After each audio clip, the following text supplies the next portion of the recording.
वंदे मातरम, जय हिंद। आप सभी का बहुत बहुत स्वागत है कंपटीशन गुरु यूट्यूब चैनल पर। दोस्तों, मैं विवेक चौधरी और आज की वीडियो में हम लोग बात करने वाले हैं दिल्ली के मुख्यमंत्री अरविंद केजरीवाल जी को ईडी के द्वारा गिरफ्तार कर लिया गया है। इस गिरफ्तारी के पीछे का क्या कारण है, इस वीडियो में हम लोग जानेंगे। दोस्तों, शराब घोटाले में या शराब घोटाले के मामले में दिल्ली के मुख्यमंत्री अरविंद केजरीवाल को उनके घर से ही गिरफ्तार कर लिया गया।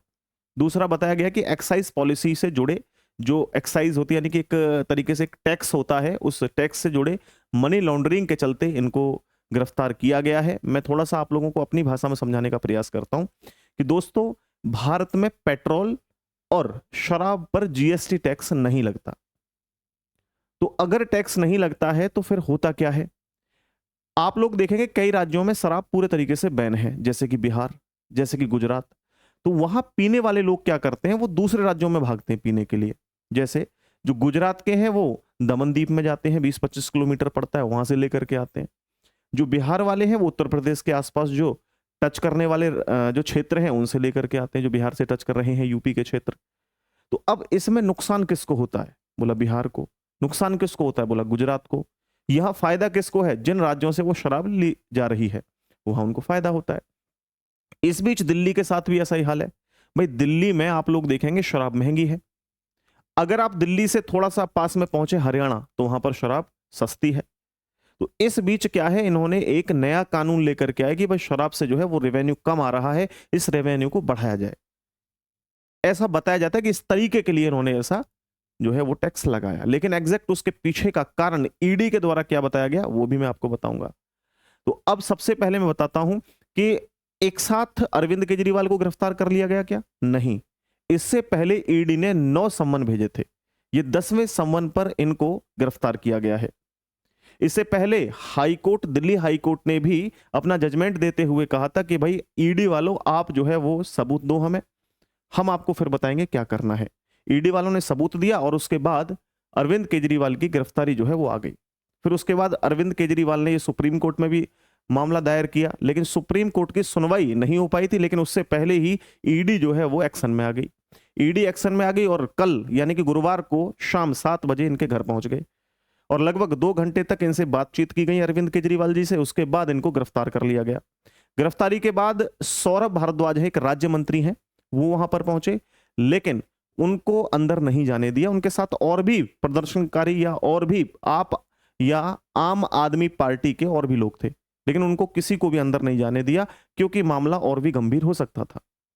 दोस्तों, उसके बाद उनको पीछे के गेट से ईडी वाले अपने हेडक्वार्टर या दफ्तर लेकर के चले गए और 10वें सम्मन पर उन्हें गिरफ्तार कर लिया गया। इससे पहले उन्हें 9 सम्मन भेजे जा चुके थे। पहला सम्मन इन्हें जो भेजा गया था वो 2 नवंबर 2023 को भेजा गया था। उसके बाद इन्होंने उस सम्मन को बताया कि भैया ये तो गैर कानूनी सम्मन है, ये तो हमको जबरन भेजा गया है, बीजेपी के कहने पर भेजा गया है, ऐसा कुछ उन्होंने आरोप लगाया। इसके बाद सिलसिलेवार तरीके से 21 दिसंबर 2023 को दोबारा से दूसरा जो सम्मन है वो भेजा गया। फिर 3 जनवरी को भेजा गया, फिर 18 जनवरी को भेजा गया, ये इसी वर्ष की बात बता रहा हूं मैं आपको। फिर 2 फरवरी को, फिर 19 फरवरी को, फिर 26 फरवरी को, 4 मार्च को, 21 मार्च को। इस तरीके से सिलसिलेवार तरीके से इनको सम्मन भेजा गया। लेकिन इन्होंने क्या कहा कि सब गैर कानूनी है। हमारे ऊपर विपक्ष वाले जो है या हमारे ऊपर जो बीजेपी वाले हैं वो क्या कर रहे हैं, कहीं ना कहीं हमें आरोपी साबित करना चाहते हैं, ऐसा इनका आरोप था। लेकिन आरोप से कुछ नहीं होता। क्या सच्चाई है ये जांच एजेंसियां बैठ करके बताएंगी। तो जांच एजेंसियों ने भी क्या कहा उसके बारे में थोड़ा सा मैं आपको बता देता हूं। देखिए, यूं तो चार्जशीट में क्या ऐसे जो अलग अलग आरोप हैं वो लगाए गए हैं, वो थोड़ा सा मैं आपको कंफर्म कर देता हूं। वो सारे के सारे आरोप मैंने यहां पर लिखे हैं, एक बार आप लोग पढ़ लीजिए ध्यान से। तो देखो, यहां पर जो बताया गया है अरविंद केजरीवाल के जो ऊपर आरोप हैं वो क्या आरोप हैं, आप लोग देखिए जरा, समझिए। जो पहला चार्जशीट के अंदर आरोप लगाया गया है वो ये है कि शराब घोटाले को लेकर पहला आरोप ईडी की चार्जशीट के मुताबिक यही है कि अरविंद केजरीवाल ने शराब घोटाले के एक आरोपी से फोन पर बात की और कहा कि विजय नायर जो है वो मेरा आदमी है और ट्रस्ट करो इस बात का। दूसरा आरोप ये लगाया गया है चार्जशीट में कि नई शराब नीति के तहत आंध्र प्रदेश के एक सांसद से मुलाकात करके उन्हें केजरीवाल ने व्यापार करने का न्योता दिया। सांसद से जुड़े लोगों ने कारोबार किया भी, यानी जो सांसद से जुड़े हुए लोग थे उन्होंने दिल्ली के साथ व्यापार किया, जो शराब का व्यापार था। उसके बाद तीसरा जो आरोप है वो ये है कि नई शराब नीति कैसी बने। इस मीटिंग में सिसोदिया और अधिकारी जो हैं वो केजरीवाल के सामने मौजूद थे, यानी कि जब ये नीतियां बनाई गई थी तब उस समय केजरीवाल जो है वो उसके अंदर ही मौजूद थे, क्योंकि ये कहा गया है कि केजरीवाल को नई शराब नीति में हुए बदलाव की जानकारी पहले से थी। नेक्स्ट है कि चौथा जो आरोप है यह है कि कविता ने अन्य लोगों के साथ मिलकर दिल्ली शराब नीति में फायदा पाने के लिए अरविंद केजरीवाल और मनीष सिसोदिया समेत आम आदमी पार्टी के बड़े नेताओं के साथ साजिश रची। अब ये कविता कौन है इसके बारे में बता देता हूं मैं थोड़ा सा। तो ये जो कविता है ये तेलंगाना के पूर्व सीएम की पुत्री हैं।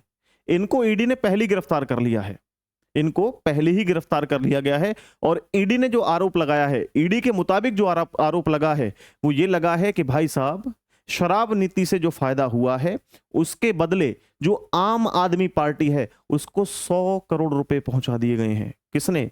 जो व्यापारी हैं, जो व्यापार कर रहे हैं, जिनके नाम हैं, इनको 100 करोड़ रुपए सबने पहुंचाए हैं आम आदमी पार्टी को, ऐसा कहा गया इस नीति के बाद।